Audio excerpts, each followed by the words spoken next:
Hello everyone and welcome to our show. My name is Ana Pacuraru and along with my dear friend Dr. Mihail Neamtu, we are journalists who have felt a strong inclination to give Western values our most earnest and hearty support, for we are sure that its successful broadcast would enhance the pecuniary minds of some of the most valued leaders of our country. Thus, we have founded Liberty Hub, Defending the West. Our show draws attention upon the conservative values which liberate, as opposed to the liberal values that subjugate. Our Christian conservative approach wishes to bring a new perspective from Eastern Europe into the American situation and a further international understanding from which free-thinking people evolve. If I could be actuated by any conceivable inducement to betray the sacred trust reposed in me by those to whose generous confidence I am indebted for the honor of a seat in the mass media floor, I must stress the importance of our honorable guests that will be joining us throughout the show's lifetime. It is imperious for us that the voices of the intellectual and powerful be heard in such times when we are facing uncertainty and mass manipulation. I would like to quote the former mayor of New Orleans, Mitch Landrieu, in his response to months of campaigning by black activists against the statues in New Orleans of Confederate leaders in 2017.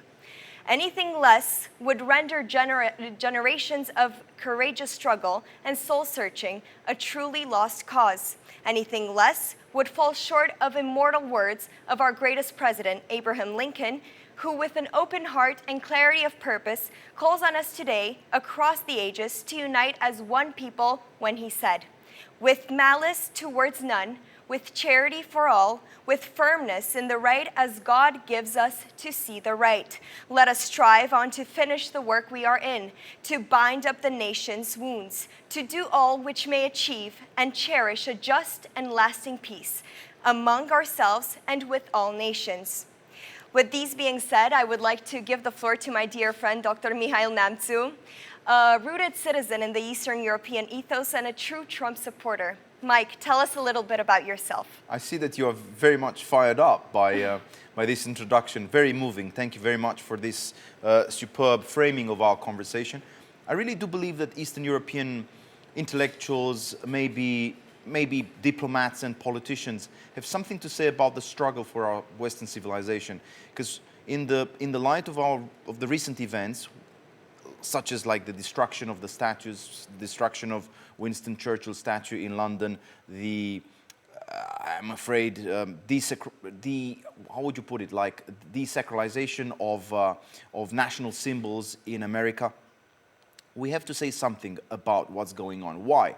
Because we belong, I mean, maybe not so much you, but I do belong to a generation of Eastern Europeans who very much appreciated, loved America, and trusted that the West has something very good to offer to the entire world, to the entire planet. That's why we were hoping before 1989 to see the destruction of the Berlin Wall, because we did believe that the West is a superior civilization that has a lot to give us and a lot to perhaps give us, not just, I mean, us, the Eastern Europeans, but as I said, all those who experienced communism or any form of totalitarianism in general. So I'm very thankful for this. I'm hoping that we will have great minds participating in our conversation. So let's hope for the best.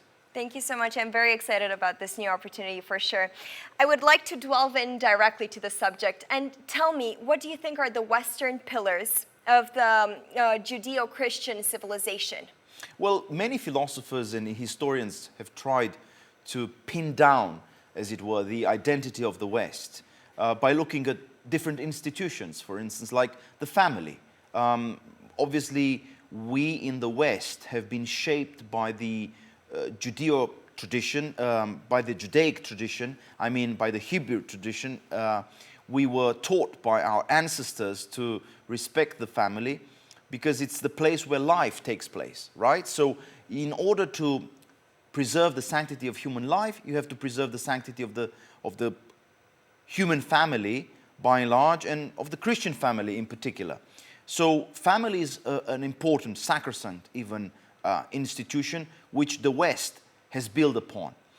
Having kids, taking the discipline of parenting, being obedient to your mom and to your father, listening to the stories of your grandparents was always very important. Passing on the values from one generation to another is a fundamental act of, I would say, human discipline. On the other hand, apart from the family, you've got, I would say, the church or the community of love, which is built around the gospel of Jesus Christ. I mean, we may have different approaches to, how do you define this gospel, or how do you experience the gospel, or how do you explain it. But fundamentally, in the West, we recognize the church as that part of our experience in which both the rich and the poor can partake. And unfortunately, in the last, I'd say, 30 years, we've seen a constant attack upon this institution. Revelations about the corruption that's taking place inside were perhaps helpful in order to purge. Who is attacking our society? I mean, I think, honestly, there are enemies from within and enemies from the outside. You've got the secularists, and there are those who believe that God is not alive or doesn't exist, or God doesn't mean anything. And they truly believe we should replace the church with perhaps different NGOs or other such bodies that will consume our energy and our efforts into a new direction, and that will not be a direction that perhaps transcends our material world, but on the contrary, it will be a direction in which we only see the material world. So you've got the church, you've got the family, then you've got private property, and private property came under attack recently. You saw the mobs, the violent mobs, the looting taking place in very impressive cities such as Seattle, such as, I don't know, Los Angeles or New York. I mean, it was incredible to see Manhattan being completely destroyed by these vandals, I would call them. So private property, I would say the rule of law is another institution. What do we mean by the rule of law? We mean that politicians and the judges should never talk to each other in order to perhaps strike a deal. But unfortunately, we've seen corruption taking place even in America. We traditionally thought America is a beacon of democracy and rule of law. But unfortunately, we saw politicians in America. Perhaps I could mention Mrs. Hillary Clinton. She's one very fine example of, I would say, corrupt politicians who very much used the power of the state in order to enrich themselves. And there are many, many such examples. So I would say the West is under attack from within, okay, because you've got ideologues taking a dominant position in our society. Perhaps you can think of journalists who are not informing the younger generations, but rather they are championing a cause, for instance, the cause of social justice. Such individuals, they really hate the foundations of the West. But also you've got enemies from the outside, such as China. China doesn't love our prosperity. China doesn't love the fact that still, to this day, you've got lines and lines of, citizens,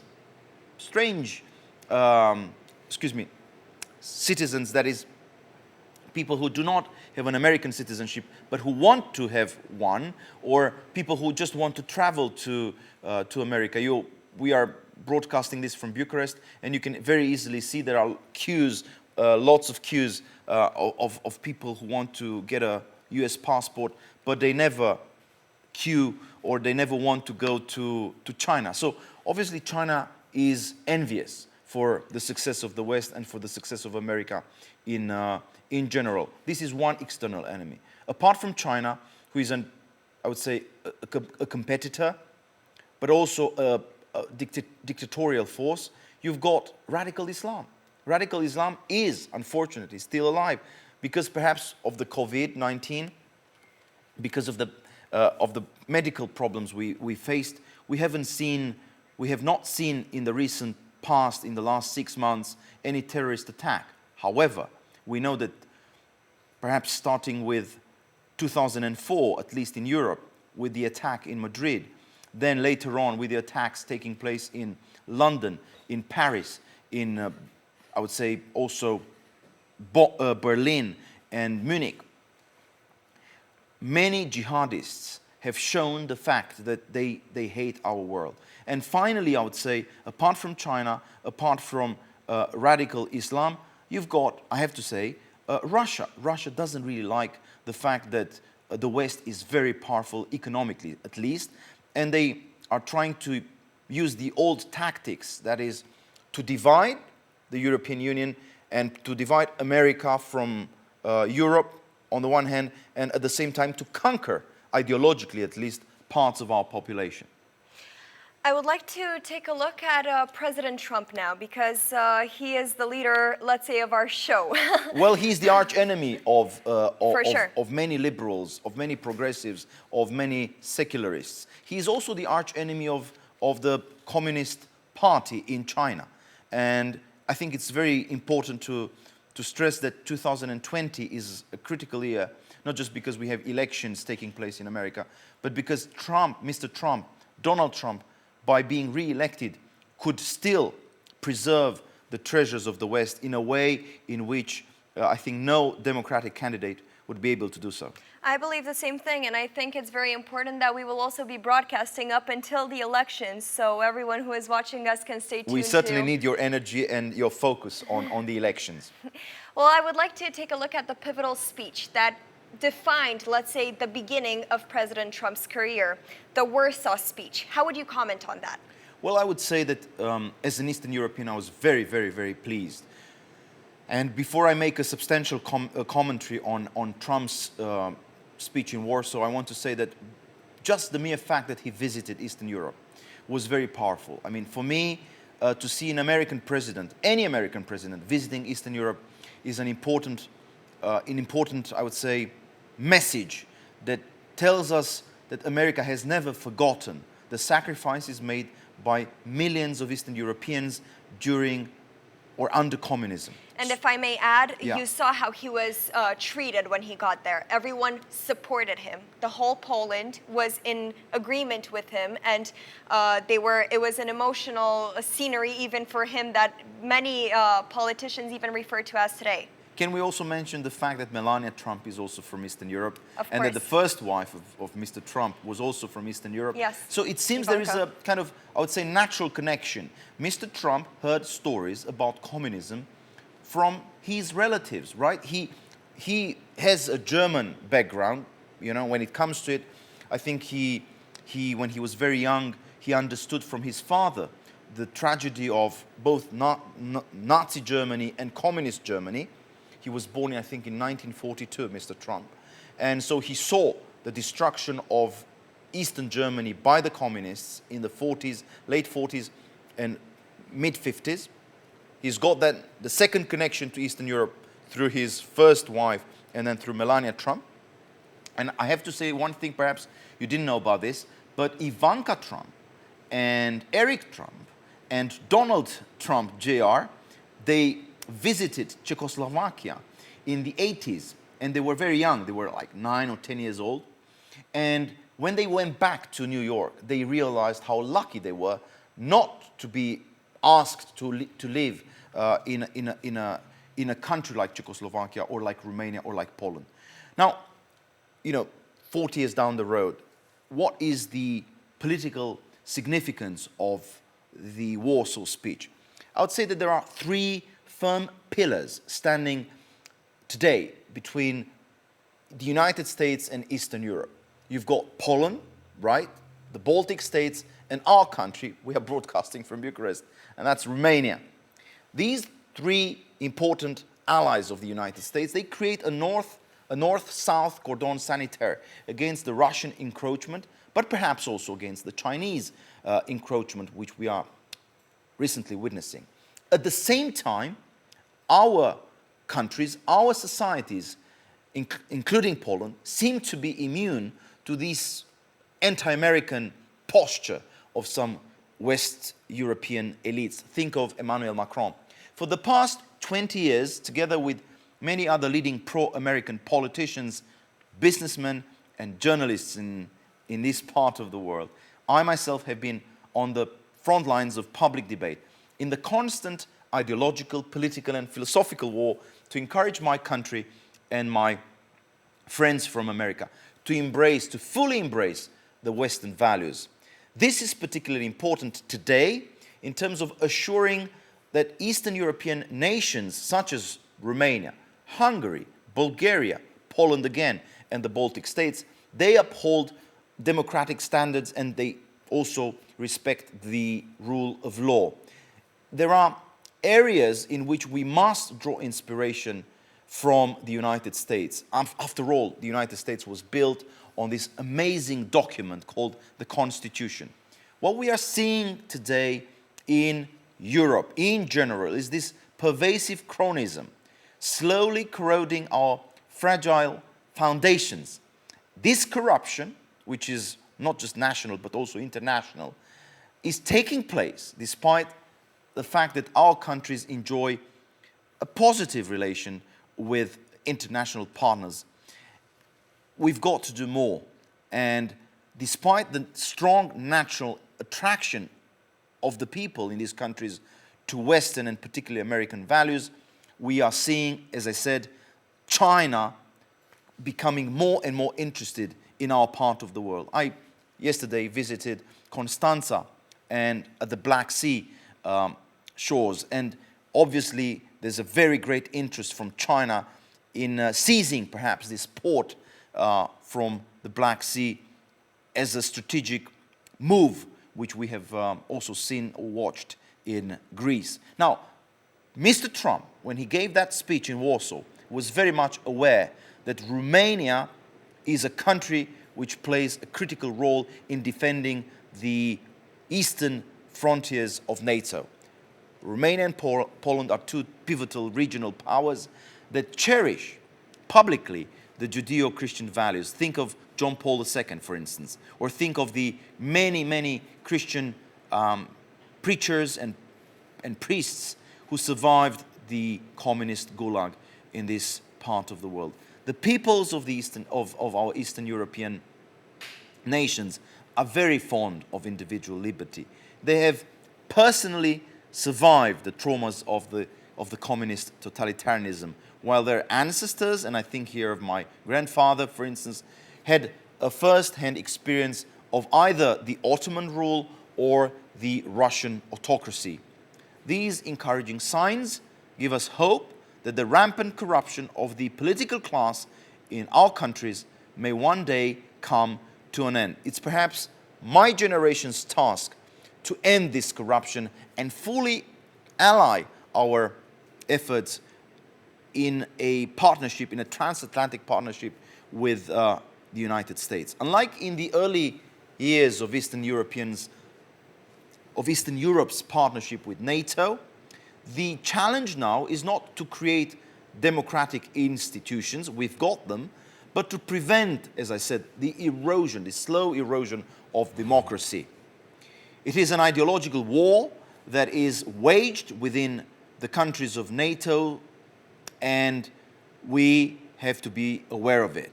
Donald Trump's speech in Warsaw emphasized the fact that our Christian tradition always valued the dignity of the individual, the sanctity of the human life, the also critique of any form of tyrannical rule. Also, our Christian tradition emphasized the importance of private initiative, entrepreneurship, the construction of a vibrant civil society predicated upon a local participatory framework. Our Christian faith is visible in all forms of life. However, people in Russia decided to manipulate our faith in God and to put religion into the service of an anti-Western propaganda. So, in Poland, Romania, Georgia, Slovakia, as I said, and the Baltic states, there's a large variety of pro-American politicians, businessmen, university professors and journalists who are eager to disseminate the positive aspects of the American dream. I would say this is just the opposite of what we are seeing in many American colleges, where lots of professors destroy the American dream and hate, I would say, the foundations of the American Republic. Keeping Eastern Europe politically stable and culturally healthy is essential. to ensure a strong and enduring transatlantic alliance, especially in the light of the Chinese encroachment after the medical crisis with COVID-19. Obviously, Mr. Trump spoke in a different language from the, I would say, newspeak used by Barack Obama for almost a decade. Under the Democratic administration of Barack Obama, we have seen many programs supported or financed by the Department of State, which funded the, I would say, neo-Marxist rhetoric of many NGOs here in the region. With Donald Trump in power, we see now new American leaders such as Mike Pence or Mike Pompeo showing respect for the Christian values of our Eastern European nations. And this seems to be having a game-changing impact on the entire region, happily so. This respect for our Christian tradition could improve the pace and alter the nature of reforms from liberalization in the realm of education to healthcare and economics more broadly. If we are reading the recent polls documenting the pro-American sentiments in Europe, in Romania in particular, we know that millions of Eastern Europeans would welcome a soft power surge supporting Western values in their part of the world for the first time since the fall of communism. Eastern Europe stands at a crossroads today. However, we need to make sure that the cultural values of the younger generation are kept healthy. Perhaps the second term of Mr. Trump's presidency will focus more on Eastern Europe, because this, I think, is a critical move, the support for our nations, the support for our part of the world, which is, I would say, culturally compatible with the West. American strategic support on this non-military front of promoting Western Christian values has become a critical necessity. Pierre-Antoine Plaquevent, one of the pinnacles of the new European dissident, investigated and wrote about the metapolitical globalization behind George Soros' apocalyptical traits through a Christian lens. He noted that to better understand the axiology that supports the trans-historical confrontation between open society and organic or closed societies for Soros, it is imperious to make a foray into Karl Popper's thinking. Unlike his disciple, Karl Popper does not consider closed society as a stage in the process of decomposing a traditional and organic society. He does not consider it a totalitarian attempt to maintain its homogeneity in the face of the changes that occur. For him, the term closed society defines the state of any organic and traditional society. Apart from this nuance, we can observe that George Soros only took over and developed Karl Popper's ideas, can drape itself in humanistic clothes in order to achieve its goals. And I quote, "The concept of humanity is a particularly useful ideological tool for imperialist expansions, and in this humanitarian ethical form, it is a specific vehicle of economic imperialism," a definition that seems to have been written specifically for George Soros. A beneficial humanist and democratic imperialism because it tends to decompose organic societies through their tribal and totalitarian essence. George Soros is described by the mainstream media as an investor and philanthropist with a net worth of $25 billion. He made his fortune in the US manipulating the market using crisis to further increase his own wealth and to expand his power. He takes no responsibility of the actions he has taken. And I quote, "I am here to make money. I cannot and do not look at the social consequences of what I do." Well, here's a different aspect that we haven't really touched upon in the past, and I think in Romania, very few people have. What is your opinion on this quote that George Soros actually attains to? I think George Soros is somebody who really doesn't look at the human cost of many of his financial decisions.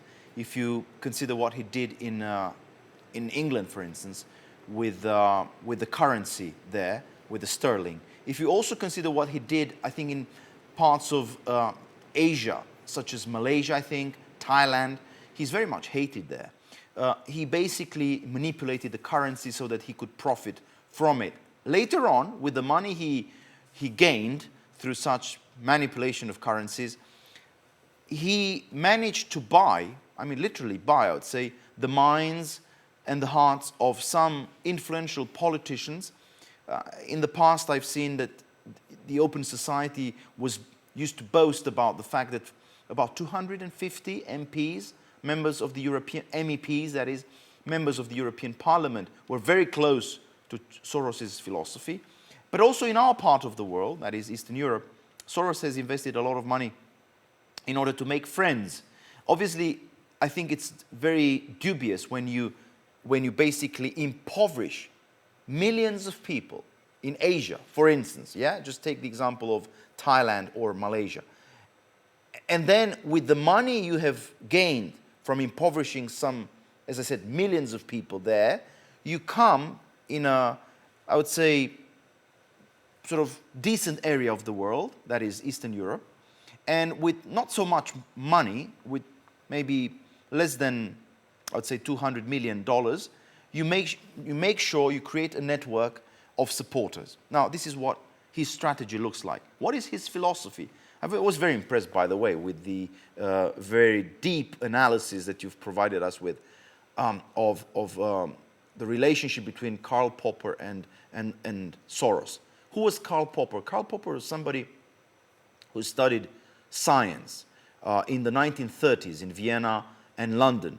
He was maybe the mentor of George Soros. However, I never thought that somebody like Karl Popper would agree with the new kind of collectivism that George Soros is promoting in America. George Soros is somebody who hates the fact that Christianity is still relevant in contemporary America. Why? Because around the church, you've always had, and this is the lesson we gain from reading Alexis de Tocqueville, around the church, you always had a kind of vibrant civil society made up by groups, family associations, and NGOs which support the poor, maybe different book clubs, students, educational forums, and so on and so forth.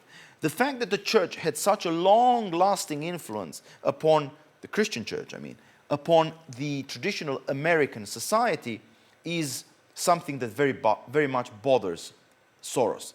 So he wants to change all that by implementing a new type of education, an education in which you as a student have to critique your father and mother, to deny any sense of allegiance to your ancestors, and maybe this is his position. Maybe George Soros is a person without a country. Maybe he doesn't feel at home in Hungary, though he was born there. He was born in Budapest, to the best of my knowledge. He doesn't feel at home in America because he basically hates America. He bashes by his own blueprints. Exactly. He bashes America every time he has an opportunity to do so. And maybe that's his choice, But perhaps you and me consider, and many of Trump supporters consider the same, that having a natural attachment to your homeland, loving the poems you've first read when you were young in your mother tongue, in your native language, having a special attachment to George Washington, Thomas Jefferson, perhaps we'll speak about this later on, is something valuable and worthy of appreciation. Now, Soros doesn't believe that. He wants you to be somebody without roots, a citizen with no memory, maybe just an individual who can switch places or who can move anywhere without any sense of belonging. And that's, I would say, the end of any type of political existence. I would really want to get back to the subject in our further shows because it is a very sensitive subject, I think, to many. But Antifa, being perhaps at some point supported by Soros as well, Antifa is precisely the kind of organization that wants you to have no sense of appreciation, respect, honor for those who have built a country. That country can be Romania, that country can be Poland, that country can be Great Britain, or and we have actually seen recently what they're able to do. The looting, the destroying, that is not a pillar we should build our society upon. Maybe we can discuss about this because Trump gave a speech. We on should. it. We should, but unfortunately we're out of time. This concludes our first show, and the This time. was very quick. Exactly. I think it turned out to be a really great show. Thank you so much, Anna. I want to say that I believe this is just one step towards a great project, which is to unite conservatives of all walks of life around some common values. I like this, this place, this setting, especially because it conveys that sense of unity which we have to gain again. Well, I think that for last words, to say the words of wisdom, God bless America, God bless Romania, and God bless the world. Thank you very much. Thank you so much.